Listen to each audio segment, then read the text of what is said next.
Aing kudu kumaha gitu. Aing kudu kumaha cenah aing teh. Dalam rangka membujuk Mas Dudi untuk kembali ke dunia musik, aku produksi Aku Yang Jatuh Cinta. Jadi aku yang produksi. Wah. Jadi gitu tuh perjuangannya, Aku Yang Jatuh Cinta itu. Dan ternyata meledaknya tahun 2023. Iya. Kinerjaku, istri aing macan. Istri aing macan. Kayak aku kayaknya kategorinya clairvoyant. Misalkan aku ngeliat orang terutama mata, itu terus kayak ada slideshow gitu loh Kang Bedi dia. Nanti kedepannya dia gimana dan masa lalunya. Kayaknya kemampuan clairvoyant itu karena menganalisa lebih cepat dan melihat lebih jauh. Sebenarnya gitu, selain bisa berkomunikasi sama spirit.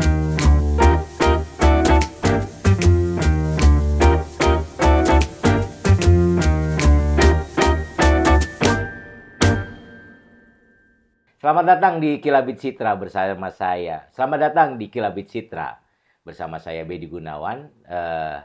Di balik artis ada orang hebat. Dan orang hebat ini dan ternyata adalah istrinya dari artis itu sendiri. Kita bakal ngobrol banyak tentang bagaimana kehidupan sehari-hari wanita ini, wanita hebat ini. Dia juga seorang ibu, seorang istri. Pokoknya banyak deh pokoknya.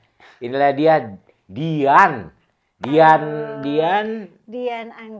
Anggraini. Wah.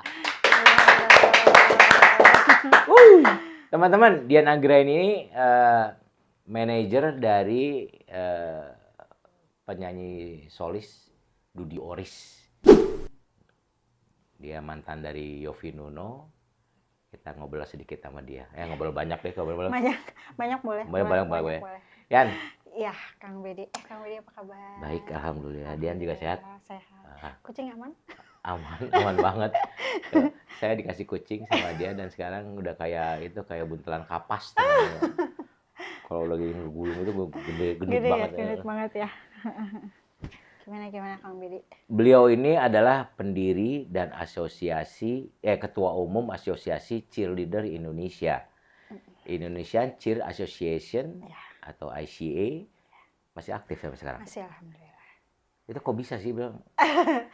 Awalnya gimana? Awalnya aku pernah jadi cheerleader, Kang Bedi. Itu tahun 95, kelas 1 SMA.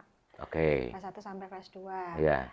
Terus aku jatuh. Nah, dulu itu zaman aku jadi cheerleader, setahu aku itu belum ada rules-nya. Jadi ya kita ikut lomba, rules-nya ya dari panitia aja. Gitu kan. Terus aku pernah jatuh di Monas lomba. Satu kali jatuh itu kepala aku bocor, ini patah. Itu kelas 2. SMA? Awal-awal kelas 2 SMA. Pokoknya 7 jahitan. Nah, terus aku partial memory loss di situ. Di situ udah langsung disuruh berhenti lah sama almarhum papa ya. Nggak boleh lagi gitu kan. Ya ngapain anak gue jatuh-jatuh. Resiko banget ya Pak. Ya nggak salah bapak gitu. Nggak salah. Terus tapi keburu cinta ceritanya. Keburu cinta. Kelas 3 SMA itu aku ngajar di salah satu SMA negeri Jakarta Selatan dekat Petukangan. Sampai akhirnya itu tahun 2004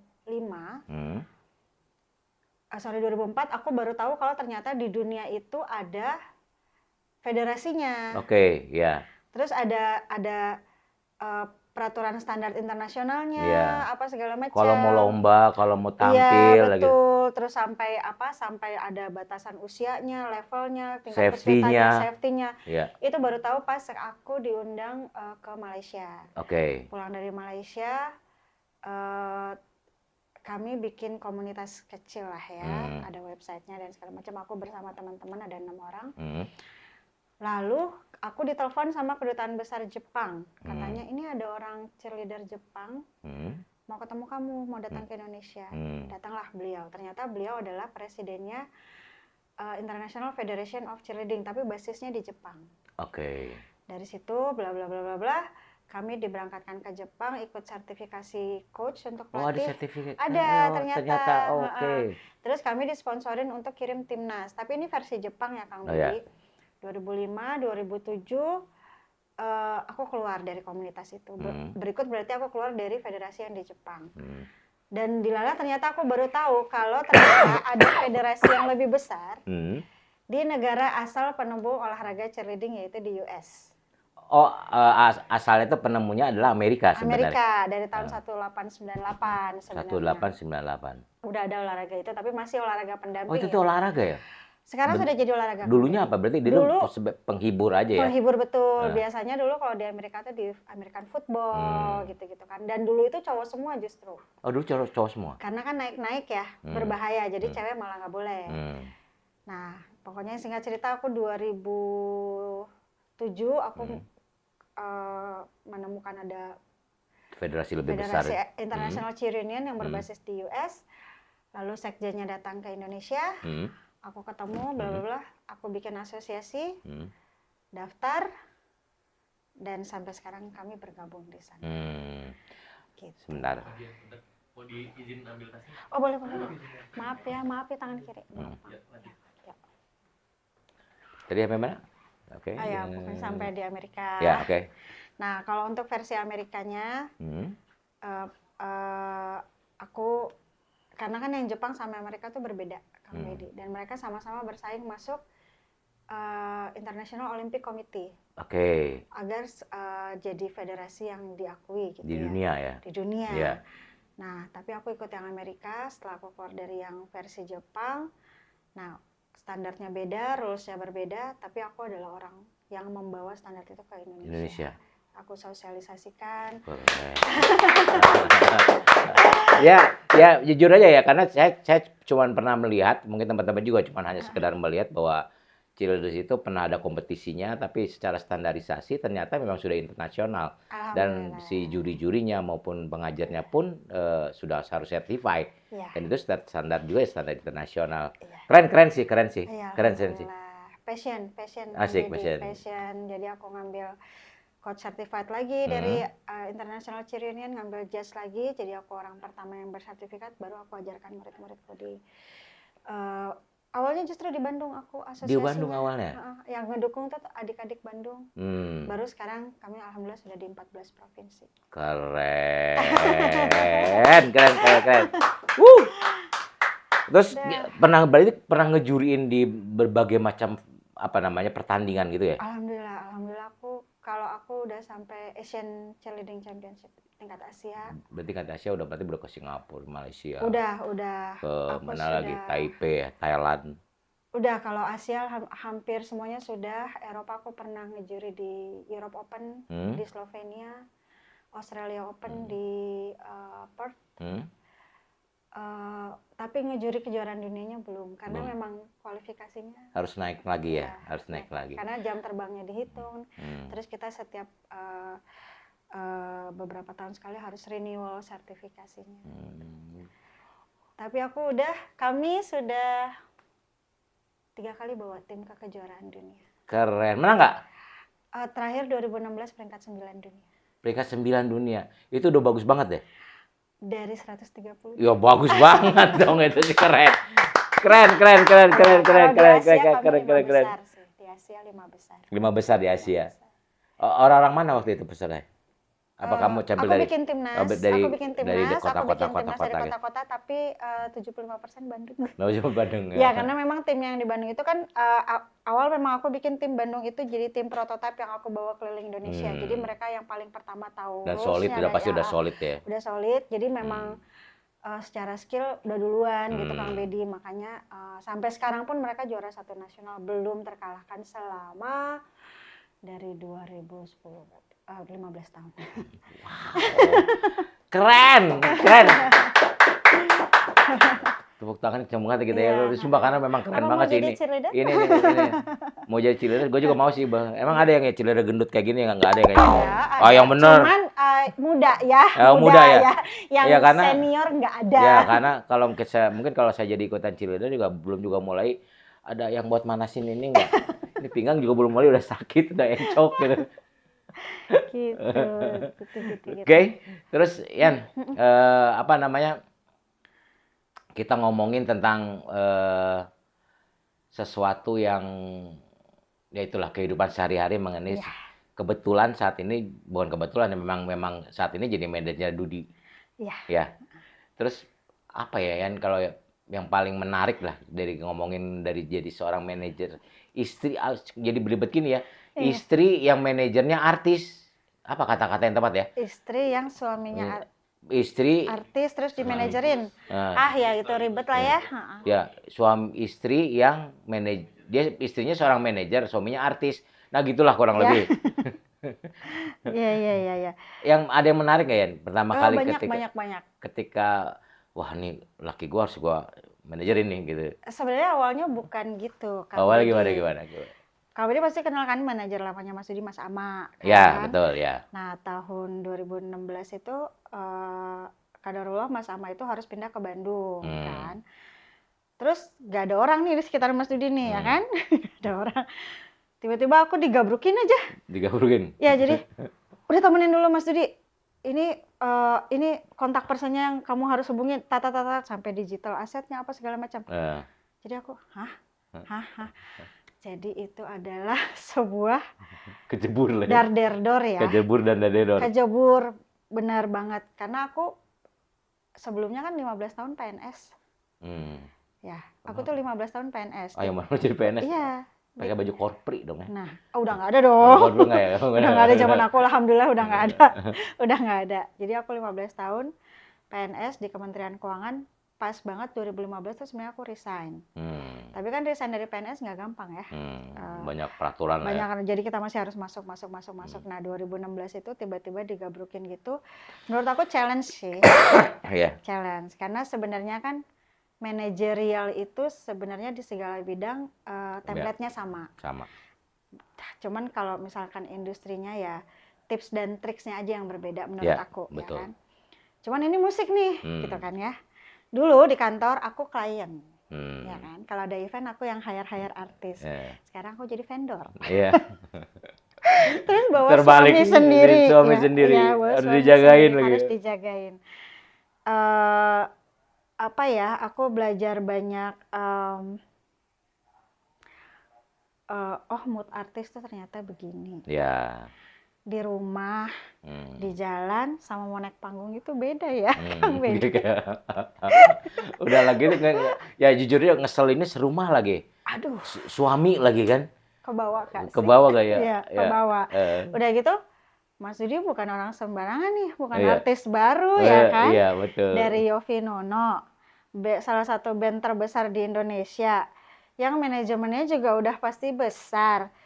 Terus ke aku yang baru pertama kali gitu. Pertama sendiri Kang Bedi waktu itu teh. Jadi kayak jalan berdua, aku bawa mic, bawa jas. Ya kan harus belajar masang mic. Kalau kan biasanya maksudnya kalau nggak aku Mas Arief yang namanya kan Mas Arief Suparlan. Kan biasanya event kecil gitu ya. Event kecil dulu kan masih event kecil banget kita tuh masih kan ibaratnya masih baru mulai lagi lah ya, mulai lagi. Itu juga pada saat itu sebenarnya Mas Dudi tuh hampir sudah mau berhenti jadi penyanyi. Kenapa? Aku kurang paham. Jadi kayaknya digaburukin ke aku tuh dengan segala macam permasalahan, drama dan problematika, ya kan. Jadi kasihan kali ngeliat KW. Apa ya? Kayaknya kalau Kang Bedi ngeliat aku saat itu kayaknya aku aur-auran. 2016 itu aku lagi banyak agenda. Jadi pas mau timnas mau berangkat, terus ada Tavisa juga waktu itu. Tavisa itu kayak olimpiade tapi untuk olahraga budaya dan non prestasi. Nah kebetulan cheerleader waktu itu masuk situ dan kita tuan rumah di Indonesia. Plus waktu itu akhirnya dalam rangka membujuk Mas Dudi untuk kembali ke dunia musik, aku produksi Aku Yang Jatuh Cinta. Jadi aku yang produksi. Wah, berarti jatuhnya manajer dan produser. Aku waktu itu nggak tahu itu judulnya apa. Oke. Ya, keren. Intinya cuma beliau kan waktu itu sempat memutuskan stay di Malang, di Jawa Timur lah ya, Malang Surabaya. Yeah. Gimana nih caranya balikin ke Jakarta, gitu ya. Akhirnya Mas Sama bilang, Mbak ini ada lagu, saat kita belum rilis. Katanya gitu kan, ini lagu hadiah dari Mas Yofi. Tapi belum dirilis, ini udah dari tahun berapa aku juga nggak tahu, 2013 kayaknya, apa 2012 waktu Mas Dudi keluar ya. 13. Iya, keluar dari Yofi Nuno dikasih hadiah itu kan. Tapi belum dirilis, Mbak. Oke, kita rilis. Butuh biaya berapa, Mas? Sama sekian. Wow. Tapi alhamdulillah aja ya ada rezekinya. Bilang aku baru keluar, masih ada tabungan dan lain sebagainya. Jadi kita bareng-bareng tuh, aku, Mas Sama, Mas Arif membujuk Mas Dudi untuk datang ke Jakarta ala-ala produksi lagu itu.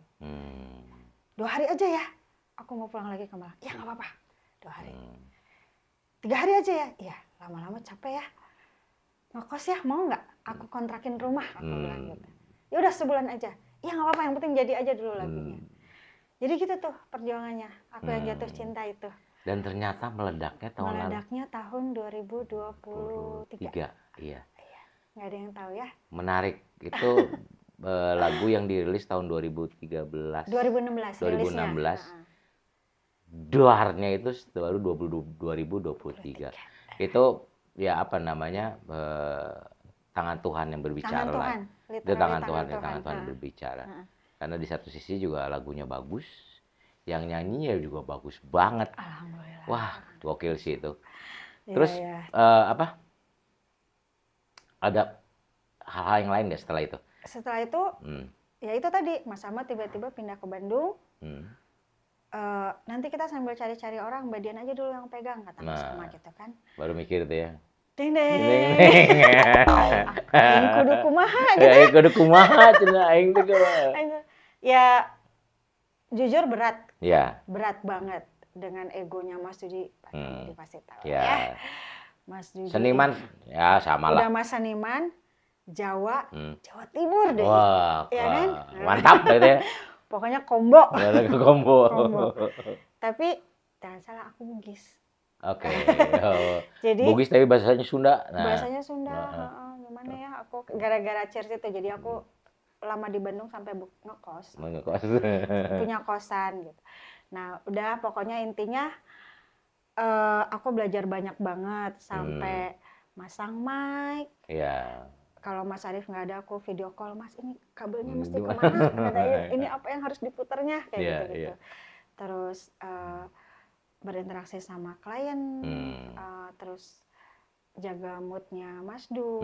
Mas Du itu kan mau dibilang dia baru mulai lagi atau gimana sebagai solis, beliau pernah besar. Iya. Dan itu harus aku maintain. Tapi juga aku sekali-sekali harus melunakkan egonya. Yeah. Karena aku di tengah-tengah kan ya ternyata ya. Klien aku Mas Jadi, Du. Nah gitu. Jadi kadang kalau ada yang aku tahu nih kalau nggak sesuai Mas Du ngamuk nih. Berat banget kan itu, apalagi kalau misalnya manajer as profesional mungkin nggak hubungannya ya lebih santai lah gitu ya. Tapi kan ini istri. Nah iya, jadi di awal-awal tuh kita itu susah banget loh itu. Susah. Membagi, membelah gitu. Susah. Jadi selain dituntut harus profesional, terutama dari Mas Du ya.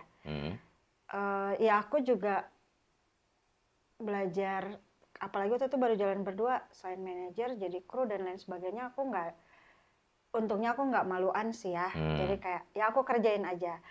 Tapi satu sih yang aku tuntut dari Mas Du. Mas Du juga boleh menuntut aku karena kami kan suami istri. Yeah. Bagaimanapun mau kerja seprofesional apapun, peran itu tidak boleh hilang dimanapun, walaupun di tempat kerja. Yeah. Kayak apa? Misalnya kamu suamiku, kamu berkewajiban melindungi aku.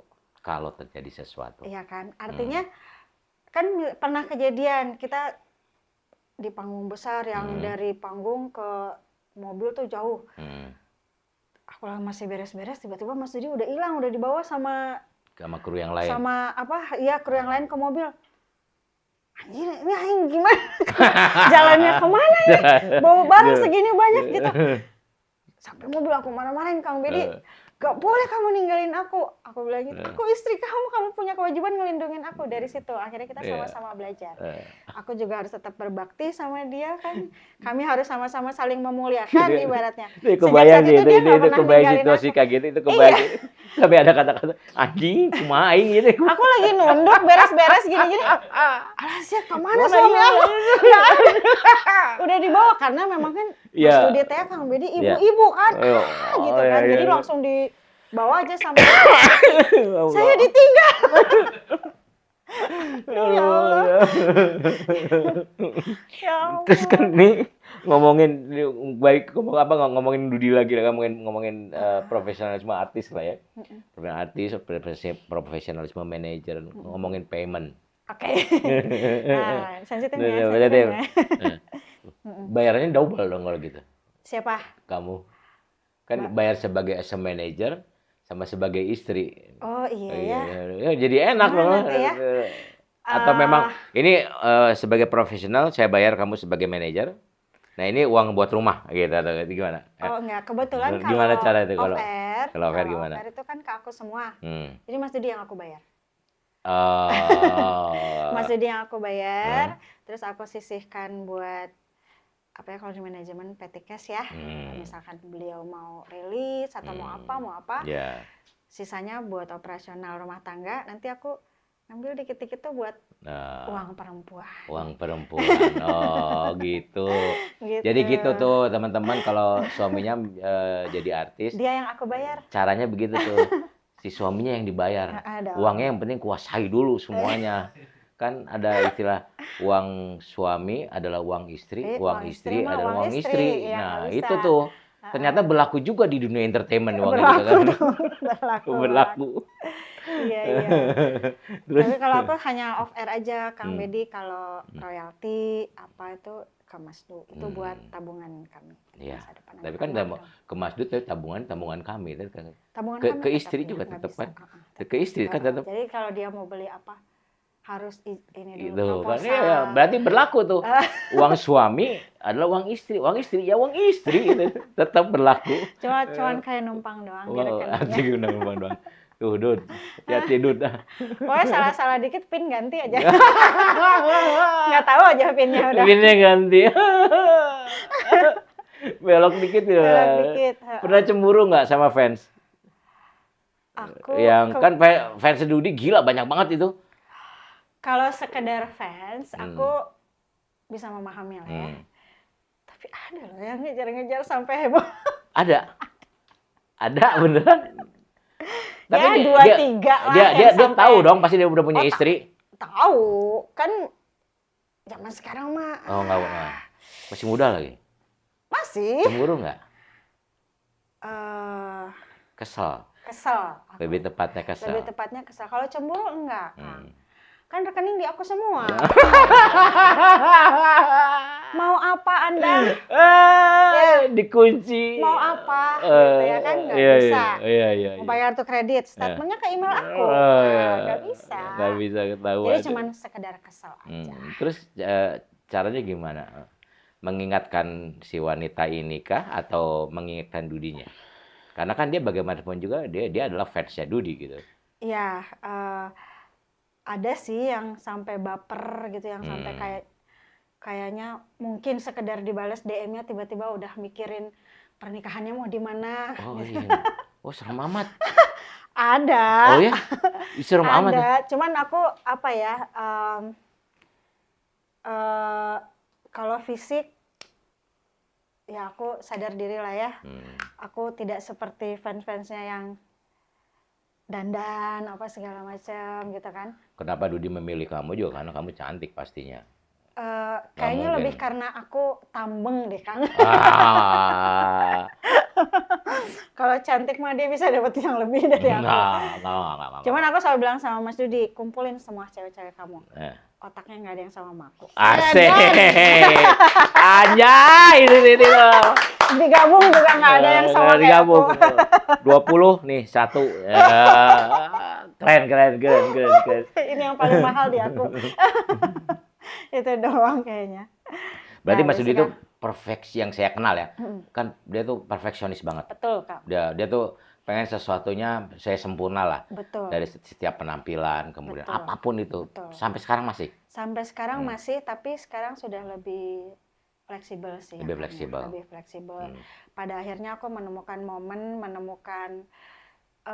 menemukan cara supaya beliau bisa lebih fleksibel gitu. Jadi kayak misalnya ya itu tadi, karena aku kan di tengah-tengah tuh Kang antara klien sama Mas Du. Kadang ada ketidaksempurnaan dari klien yang tidak bisa dirubah. Dulu-dulu mungkin Mas Dudi bisa marah tuh, gitu-gitu kan. Akhirnya aku di tengah-tengah, bohong iya. Kadang-kadang aku harus melindungi klien, tapi aku juga harus jaga moodnya Mas Dudi ya gitu aja. Gitu, ya kadang-kadang ya itu memang ya tugas dari seorang manajer sih. Tapi nanti kalau udah reda, udah lewat, dia udah santai, baru aku cerita. Kenyataan sebenarnya begini. Gini. Nah, bagusnya nanti kalau ada kayak gitu lagi, kamu jangan gini. Karena gimana pun juga kita adalah vendor. Aku bilang gitu kan. Yeah. Kita adalah vendor, kita dibayar gitu. Kalau memang hal-hal itu yang di luar kuasa klien juga, ya kita toleransi aja lah. Yeah. Aku bilang. Alhamdulillah sih Kang. Alhamdulillah sekarang beliau jauh lebih sabar, jauh lebih fleksibel, jauh lebih toleransi. Alhamdulillah. Terus ini kan sekali lagi ini suami istri ya. Satu penyanyinya, satu manajernya. Ketika di rumah berantem lah, berdebat atau ada sesuatu yang tidak sepakat lah, terus dibawa ke venue, ngatasinnya gimana? Itu dari perjalanan itu udah nggak enak tuh pasti itu. Udah nggak enak. Tapi pernah kejadian gitu? Oh juga? Sering, Kang. Sering banget. Tapi sebenarnya kami lebih sering berantem gara-gara kerjaan. Ini lucu sih, kebayang lagi ngambek di rumah gitu. Ayo, Pak. Manggil apa? Ayah. Sayang. Sayang, ayo cabut. Ini nyanyi kita jam 5 nih. Itu bayangin dari rumah udah ngegas tuh. Iya. Begitu kondisinya. Begitu banget. Mau berangkat. Jadi pakai baju yang mana? Serah. Terus dress code-nya apa? Kan udah dibilangin kemarin dress code-nya apa. Terus yang mana? Ya udah terserah aja. Ayo cepet. Gitu. Tapi nanti kalau udah ketemu orang, ketemu tim, saya sendiri kami. Gitu. Harus ketemu orang. Kalau berdua doang mah. Belum kalau nyari maps gini. Ya udah pas nyari ketemu jalan. kliennya, ini Dudi. Oh iya, semua jadi senyum. Pasti itu mendadak semua jadi senyum. Iya. Pokoknya harus ada orang lain aja, Kang. Harus ada orang lain. Dan setelah itu udah lupa. Lupa. Udah lewat aja. Gitu. Udah lewat aja. Lewat aja sih. Kalau berantem yang habis kerjaan, karena kan pasti kami satu kamar kan. Iya betul. Kalau masih kecil aku kunciin aja, biar dia tidur sama kru. yang bodoh amat pasang headset. Dia tidur sama kru. Dan itu sering terjadi. Itu sampai rumah berarti. Kalau ya itu berantemnya besar banget lah itu ya. Kondisi yang. Iya, tapi nggak tahu ya Kang Bedi percaya apa enggak. Kalau sama aku ternyata Mas Dudi yang lebih sering ngalah. Ya. Dia akan lebih minta maaf duluan, baik-baikin duluan sih Mas Dudi sih. Karena dasarnya Mas Dudi orangnya baik. Betul. Orangnya baik banget ya. Betul. Bukan hanya kebetulan saya mengenal beliau ya, cuman karena saya pada dasarnya beliau orang baik sih. Iya, sangat itu juga sangat sih. Baik sih. Saking gitunya malah kadang-kadang harus dikontrol sedikit. Pernah momen yang paling menantang nggak ketika manajerin Dudi itu? Segala yang ini dari berdebatnya nggak mungkin nih bisa gitu. Itu challenge banget kan ya gitu-gitu. Iya, ada sih. Aku waktu itu sempat yang nyoba. Mas Dudi itu kan kalau di awal tuh suka banget lebih sering mikirin worst case-nya. Iya. Kan di awal. Nanti kalau nggak bisa gimana? Nanti kalau ini gimana? Kalau ada apa-apa gimana? Iya, kayak gitu. Satu hari aku dapat alhamdulillah itu potensi job 1 hari 3 venue. Allahu Akbar. Ya. Jawa Timur. Ya. Aku deal dulu dengan aku sudah ngitung waktu dan lain sebagainya, jarak, atur dan baru aku ngomong sama beliau. Oh itu berantem dulu. Berantem dulu Kang Wedi. Tapi setiap kali dia melontarkan, terus nanti kalau macet gimana? Aku udah sewa rider. Oke. Terus anak-anak soundchecknya gimana? Udah aku bagi 2 tim. Iya. Gini. Pokoknya kalau gagal semua di kamu ya, gini. Siap. Deg-degan juga sih. Tapi lancar. Dengan kondisi jawaban itu dia lebih nyaman sebenarnya. Dia lebih nyaman. Lebih nyaman ya. Dia harus ada kepastian dulu kan orangnya. Ada kepastian dulu bahwa semua sudah diatur dengan baik. Kalaupun terjadi apa-apa, tapi dia tahu ini semua sudah diatur dengan baik, dia lebih legowo lah ya. Lebih legowo orangnya. Ya. Tapi kalau ada miss dikit, selesai itu. Karena memang tidak dipersiapkan dengan baik. Iya, artinya tidak dipersiapkan. Orangnya itu tadi kayak Kang Bedi tahu perfeksionis kan. Iya, dia keren sih. Sangat. Jadi alhamdulillah itu strategi yang aku jalaninya alhamdulillah berjalan lancar, semuanya lancar. Udahannya sih dia tepar ya, tapi dia happy banget. Terus aku cuman bilang gini, kalau misalnya kamu pengen jobnya banyak, kamu pengen rezekinya banyak, kamu harus siapin badan kamu. Ini cuman test case nih, test case nih gitu. Sanggup nggak? Nggak usah pakai drama, kataku.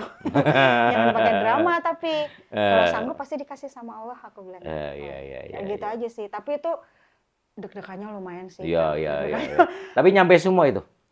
Nyampe semua dan bagus semua? Alhamdulillah bagus semua.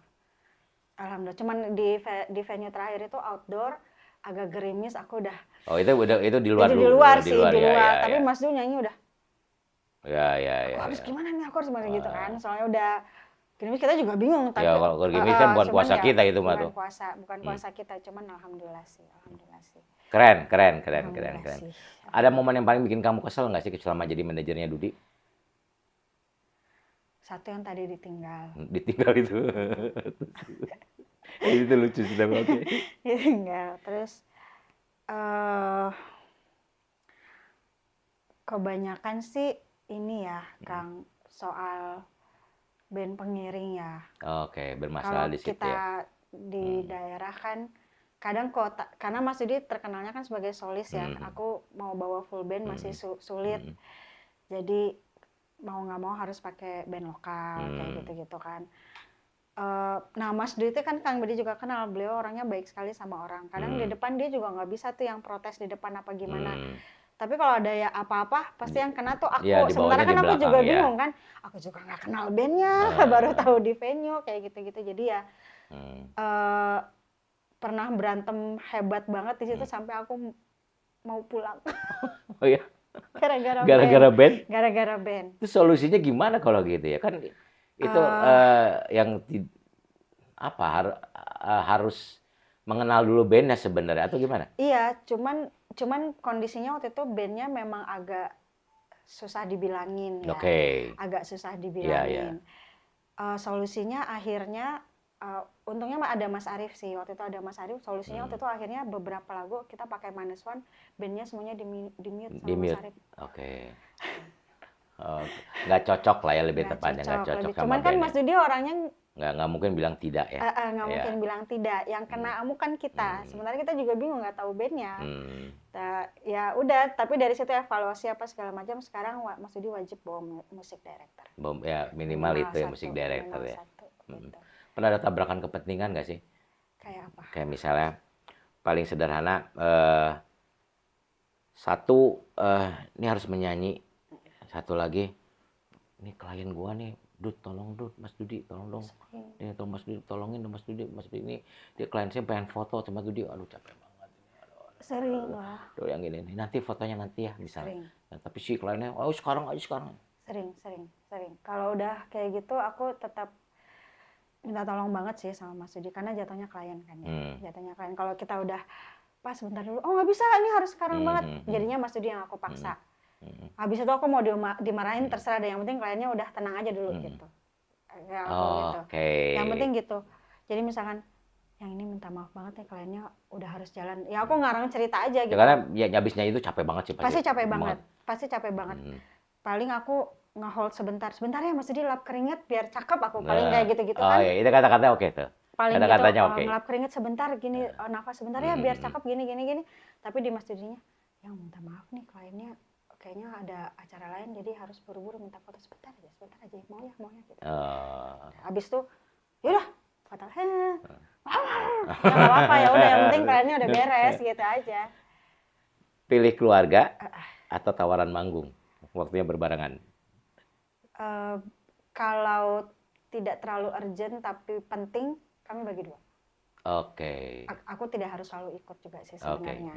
Jadi aku mewakili buat keluarga, Mas Dudi manggung. Tapi kalau urgent sekali, Mas Dudi pasti keluarga. Pasti keluarga. Misalkan ada yang sakit atau qadarullah ada yang meninggal atau apa itu. Kan udah kontrak. Kan udah kontrak. Aku bisa cancel itu. Kalau untuk itu pasti aku nggak ini. Kalau Mas Dudi bilang enggak, aku nggak akan maksa. Karena memang ya sifatnya juga memang urgent banget ya itu keluarga urgent ya. banget Pak. Kayak waktu itu kan papa koma, kami harusnya ada manggung kan, itu aku cancel. Aku kembalikan DP dan lain sebagainya. Pernah menyampaikan sesuatu nggak Dudi ke kamu? Kesan dia istrinya seorang manajer. Dapat kepercayaan Mas Dudi itu susah banget Kang Bedi. Aku dapat kredit dari dia itu lama. Lama banget. Lama banget baru dapat kredit dari Jadi beliau. istrinya udah lebih lama, tapi kredit manajernya baru sebentar Iya, ya. jadi kayaknya aku baru dapat kredit itu setelah aku berhasil beresin digital asetnya. Oke. Baru tuh kayaknya dia baru mengakui Aing. kinerjaku. Istri aing macan. Istri aing macan. Kayaknya baru itu deh. Lama sih lumayan perjuanganku lama. Sampai kapan mau jadi manajernya Dudi? Sebenarnya setiap kali kami selalu diskusi kalau ada yang cocok, aku siap mundur gitu kan. Tapi nggak tahu deh kenapa belum. Pernah beberapa kali selain ada yang menawarkan, ada juga yang kita ngajak, tapi entah emang jalannya Tuhan atau emang Mas Dudinya pada akhirnya sudah merasa nyaman sama aku gitu. Nggak ketemu lagi tuh sampai sekarang. Oh ya? Iya, belum. Oke. Teman-teman, Dian ini tadi kan seorang ketua cheerleaders Indonesia, kemudian manajer artis, seorang ibu. Tapi ada yang menarik satu nih yang harus kita bahas dan kita ajak ngobrol lah. Namanya clairvoyant. Apa itu clairvoyant? Saya sempat research mengenai clairvoyant ini, tanya-tanya sana sini, baca tulisan. Rata-rata semua akan menjawab sixth sense terhadap sesuatu yang bukan ada di dunia manusia. Penjelasan Dian.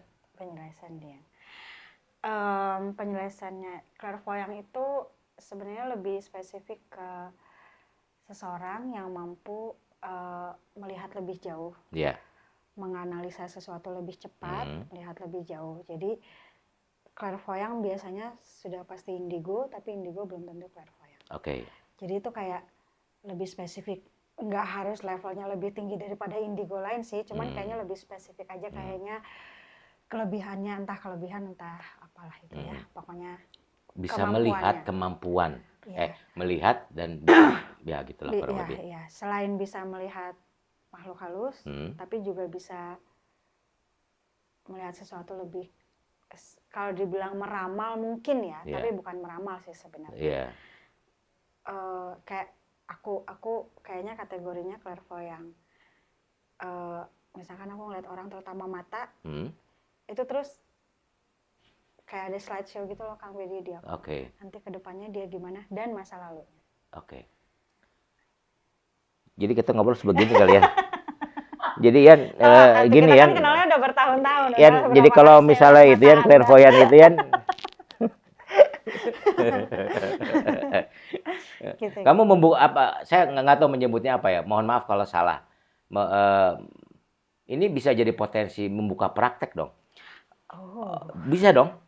Sebenarnya pernah. Oh pernah juga. Tapi bukan buka praktek. Iya Pak. Ya mohon maaf kalau salah. Jadi aku itu baru itu sekitar umur 13, pokoknya setelah akil balik. Iya. Sebuah kejadian di rumah. Terus aku tertidur 2 hari. Pada saat tidur itu aku ngeliat aku tidur. Gimana? Coba. Jadi pada saat itu tuh aku kata orang rumah tidur. Oke. Tapi yang mereka bilang aku tuh kayak di atas, terus aku ngeliat aku tidur. Aku kira aku meninggal. Ternyata enggak. Oh enggak. Enggak, alhamdulillah. Kamu seperti melayang gitu? Iya. Oke, melihat kamu sendiri. Ada mama, ada papa. Diri kamu papa sendiri. Masih ada. Iya. Terus udah habis itu udah biasa, terus tiba-tiba aku mulailah bermunculan spirit-spirit itu, mulai dari mamahnya papa yang aku nggak kenal memang. Aku lahir beliau udah nggak ada lama. Dari beliau sampai ke yang atas-atas. Mereka berkomunikasi sama kamu? Berkomunikasi, makanya aku tahu mereka leluhur karena mereka menyebut nama dan aku konfirmasi ke mama, ke papa gitu. Dan betul. Dan betul. Sampai ciri-cirinya.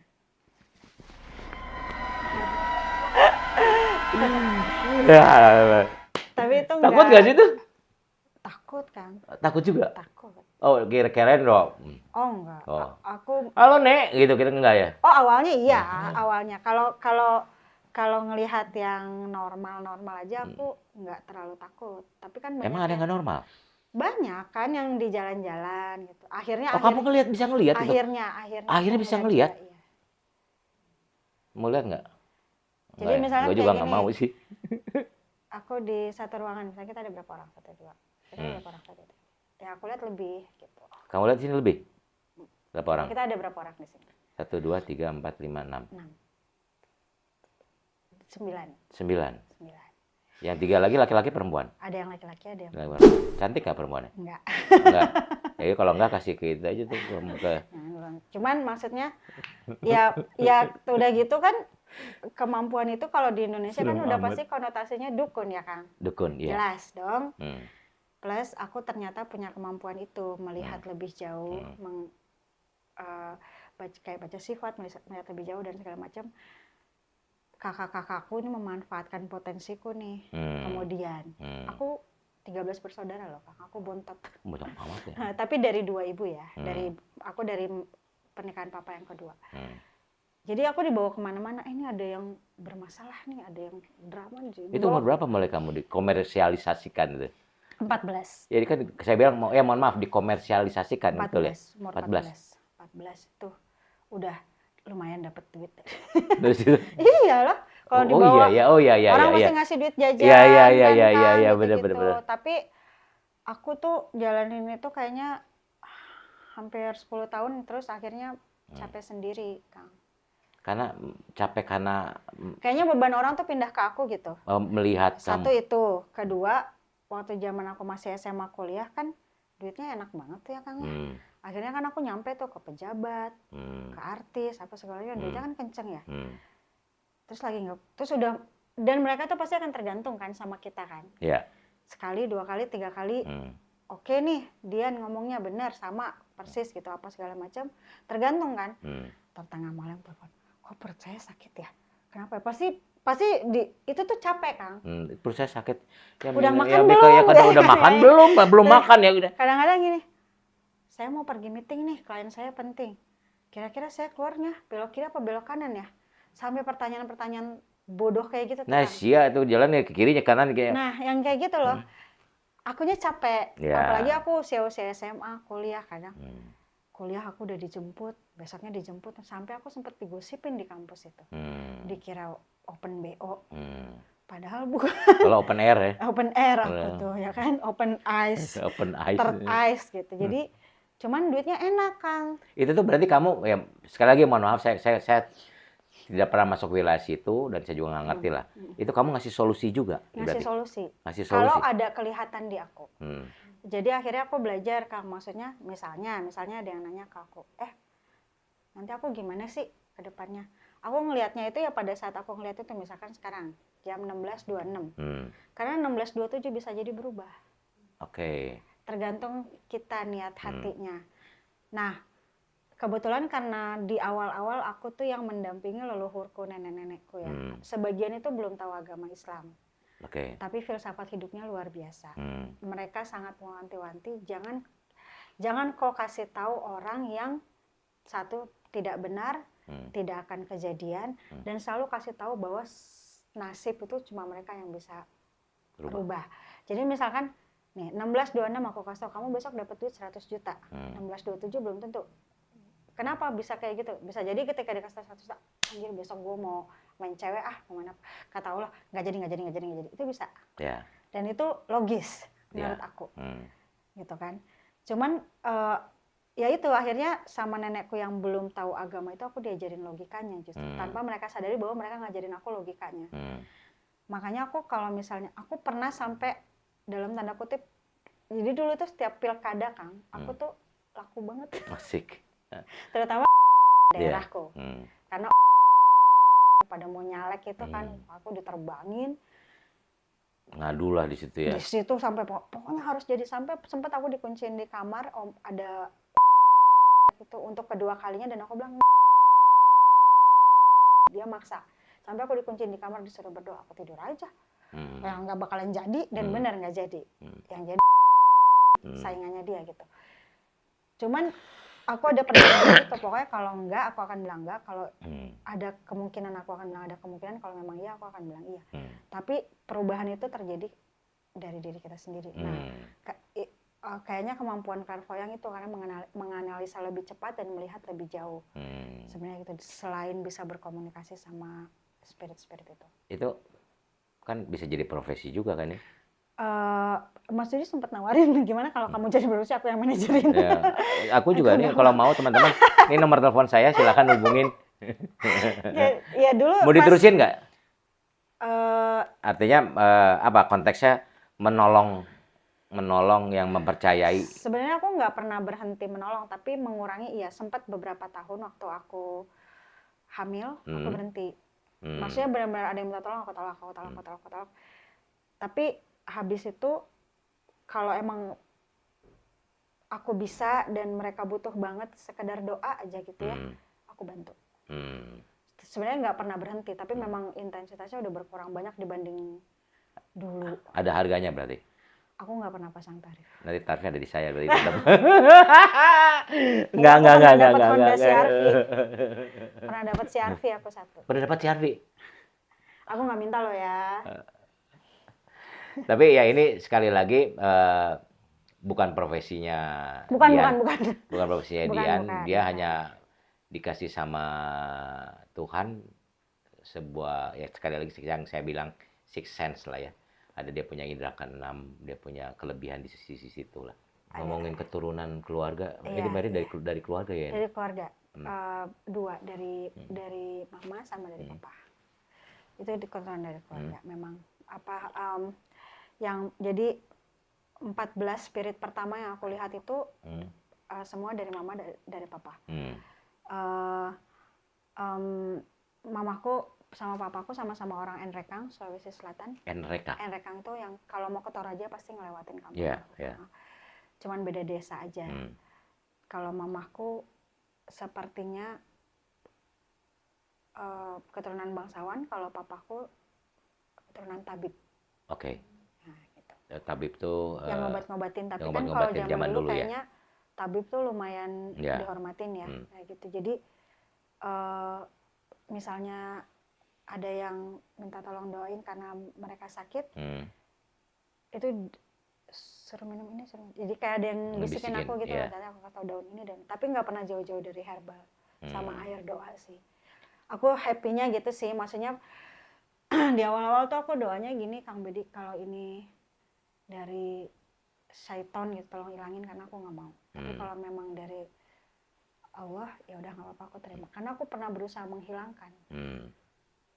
Aku pikir dulu kalau misalnya, terus kan nggak bisa-bisa ya, aku sampai sempat pernah naik Gunung Sumbing, katanya ada yang bisa bantuin ngilangin, ternyata gagal. Ada orang pinter ya? S3 berarti? S3. Terus aku sampai mikir, oh kalau aku bandel banget kayaknya hilang nih, ya kan? Kayak aku tatoan, ya kan? Kayak hilang juga. Akhirnya ya aku doanya ya gitu, pokoknya kalau memang bermanfaat buat aku dan keluarga dan orang-orang sekitar aku, ya udah nggak apa-apa, aku terima dengan segala konsekuensinya. Tapi kalau bukan, tolong ilangin. Sekali lagi, ini bukan profesinya Dian ya. Ini bukan profesi Dian ya. Jangan ditanya, jangan hire Dian. Ini adalah sekali lagi ya, mungkin hanya Dian yang bisa mengerti dan menjabarkan. Saya sendiri bingung sih, karena memang ya dia lebih tahu lah. Dari sekian keluarga 13 ya tadi kakak beradik. Kakak beradik 13. Yang punya seperti Dian? Aku aja. Cuma kamu doang? Iya. Oke, teman-teman, tanggapan Dudi sekali bukan tentang ini sih lucu sih tanggapan Dudi tentang clairvoyant gimana? Karena sebenarnya Mas Dudi juga seneng ya hal-hal berbau klinik, jadi nyambung terus. Cuman kadang suka rese juga sih dia, kayak kalau jalan-jalan kemana suka nanya-nanya ina gitulah, gitu. Terus apa ya? Tapi kemampuan aku ini berguna banget sih, kayak tadi, kayak misalnya aku harus gimana ke orang, memperlakukan orang seperti apa. Karena kan udah kebaca duluan tuh sama aku orangnya kayak apa. Itu berguna di aku, berguna di kerjaan aku sebagai manajernya Mas Yudi, kayak gitu-gitu sih. Artinya positif lah ya semua apa yang digunakan. Ya nih sekarang terakhir nih, Dian mungkin harus ngomong di depan kamera. Kata-kata indah dari Dian buat teman-teman manajer. Dia kebetulan dia juga istrinya dan suaminya artisnya atau terbalik lah. Oke, silahkan ngomong Yan. Oke teman-teman, jadi begitu aku akhirnya sadar bahwa aku benar-benar jadi manajer artis yang suamiku sendiri, satu yang selalu aku ingatkan di aku adalah jangan sombong. Karena begitu kita sombong, karma nunggu tuh di pengkolan. Asik. Jadi itu doang sih satu, aku berusaha, dan kebetulan karena aku juga nggak mau ya, aku tidak lebih ngartis daripada artisnya sendiri, dan artisnya juga gimana caranya harus tetap rendah hati. Jadi do good, be good, and good things will come to you. Alhamdulillah. Oke. Terima kasih teman-teman, ngobrolan asik, bermanfaat, dan pasti juga bisa menginspirasi teman-teman semua. Sekian Kilabit Citra di Balik Artis bersama saya Bedi dan Dian Anggraini. Assalamualaikum. Waalaikumsalam.